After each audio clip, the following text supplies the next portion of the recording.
Hey, what's up everybody? This is Flashback Toys and Collectibles, and today I want to share with you a couple action figures that are manufactured by the Super7 toy company. And these are based on the Masters of the Universe Filmation cartoon series and the cancelled Powers of GreySkull toy line that was supposed to be released back in 1987. So I got 5 different figures here made by the Super7 toy company. So I have Trapjaw, Eldor, Robot He-Man, Hiro, and Stratos. So this robot version of He-Man was featured in a Masters of the Universe cartoon made by Filmation back in the 80s. And what happened in the episode was He-Man tricked Skeletor with a robot version of himself that looked just like this guy. So there's a look at the face. He's got some big giant eyes and white teeth. He does come with a couple accessories, a shield and power sword. Let's check out the articulation on this guy. So he can pivot at the neck, the top of the arm, the waist, and there is a spring feature in that waist just like the old figures from the 80s. And then the legs can pivot at the top. And there's the joint right there for the legs. No rubber band that connects these, just a plastic joint. And in the episode that this guy was featured, he actually had a He-Man mask on, and it fell off towards the end of the episode, and that's how Skeletor found out that he was a robot. So this is what he looked like until the mask fell off, exposing the robot underneath. Okay, next up is Trapjaw, and same thing with this guy. This is the Filmation version. This is what he looked like in the cartoon back in the 80s. And just for a comparison, here's the original Trapjaw toy that was released in the 80s. So you can see a couple differences here. The robot arm is pink on this guy. And then he also has the pink on the legs and boots. And that was a pretty common thing with a lot of the Masters of the Universe action figures. A lot of the colors and features were slightly different than what we'd see on the Filmation cartoon. So this guy comes with a couple accessories for his arm. He's got a rifle, or laser rifle.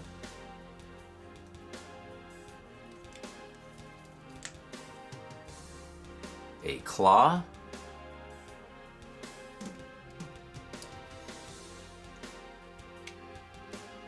And a hook.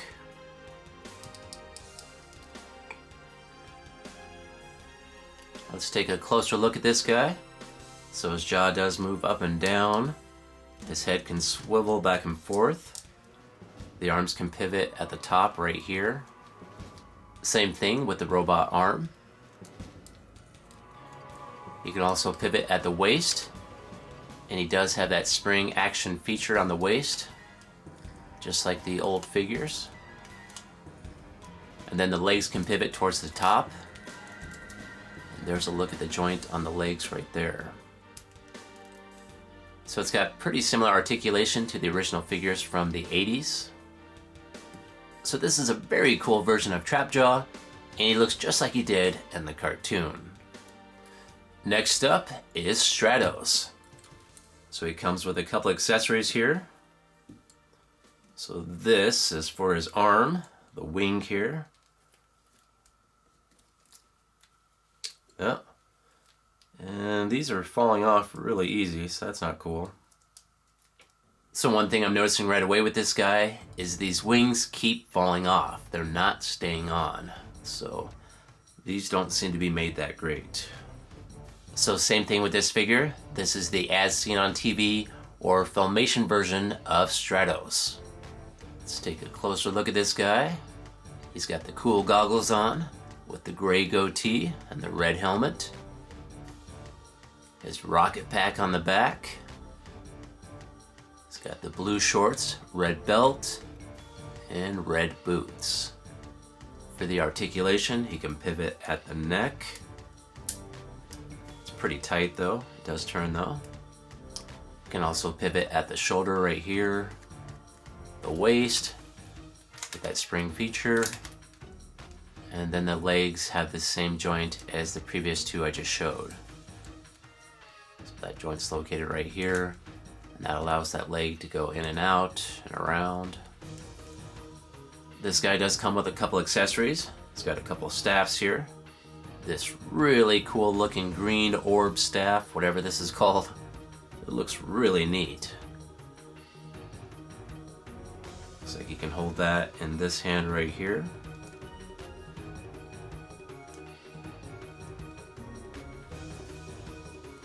And then he also has this yellow staff. And it looks like he can only hold the accessories in this hand because the other hand is open.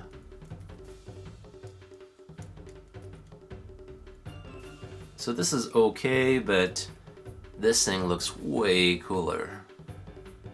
Next up is Eldor, the Great Wizard of Preternia, heroic guardian of the Book of the Living Spells. So I'm assuming that's the Living Spell book. Let's take a look at this. So we got some pictures of a Tyrannosaurus Rex and Triceratops with what appears to be He-Man.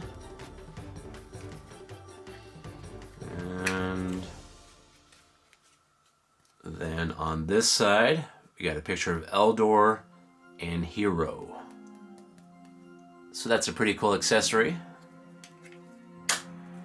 Here's a look at Eldor. So he's got the brown hooded sweater, big old giant white beard, gold belt, and brown boots. For the articulation, his head does swivel, but you can't really move it that easy because of the hood. And then his arms pivot at the shoulder right here. And his hands also pivot, so that's cool. And he can turn at the waist with the spring action. And also at the top of the legs. So Eldor is from a canceled Powers of GreySkull toy line that was originally supposed to be released in 1987. And I believe there was a prototype that was displayed in magazines for Eldor, but the actual figure was never sold. That is until the Super7 Toy Company released their own GreySkull toy line in 2019. And the last figure I'm going to show today is Hiro. So he comes with one accessory here, a very cool looking staff. So the staff can close up and then open up to reveal a green orb inside here.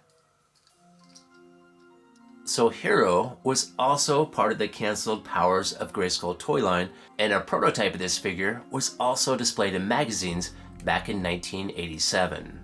Hiro is a heroic cosmic warrior that defends Eternia with King GreySkull, and he's also an ancestor of He-Man, and he was mentored by Eldor. Let's take a closer look at Hiro. So he's got that gold band that goes around his head on the top there, with brown hair and blue eyes. He's got a red cape. He's got the gold-plated chest armor with an H logo. He's got some silver on the arms here, on the wrists. The shorts are blue with red. And then he has some gold boots. And these boots have a lot of detail. And the same thing goes for the chest armor. There's some really cool features and detail on here. So he can hold the staff, but not that great. It falls out pretty easy. But how cool looking is that staff? That looks wicked. And as far as the articulation goes, it's pretty much the same as the other figures. There's some movement at the neck, the shoulders, and the legs. And one more thing I'd like to add about these Super 7 action figures. They all stand at about 5.5 inches tall, which is the same size as the original Masters of the Universe toy line. Okay, it's just about time for me to go, but before I go, I'm going to leave you with some footage of a vintage toy case for action figures from the 1980s. If you like this video, if you could hit that like button, and please subscribe, and have yourself a great day, and I'll see you next time. So I recently picked up this case at a local seller's market for only 10 bucks. And inside this case, it actually had a few accessories for older Masters of the Universe figures, such as a sword for Skeletor, a Havoc staff for Skeletor, a custom cape for Skeletor, and various other armor items for other Masters of the Universe figures. So for only $10, that was a pretty great deal, at least in my opinion. So this case was made in 1984 by Baracco Enterprises in Greenwich, Connecticut, made in the USA. So that's cool. Holds up to 12 Masters of the Universe, Warlords, and other fantasy type figures. So it's a somewhat rigid case that appears to have a vinyl plastic coating on it. And then it's supposed to snap on the front side right here. And it also has a carrying handle right here. And it kind of resembles a shoebox. So I thought this was a pretty cool find, and it can also hold a lot of my retro action figures, like these guys inside here.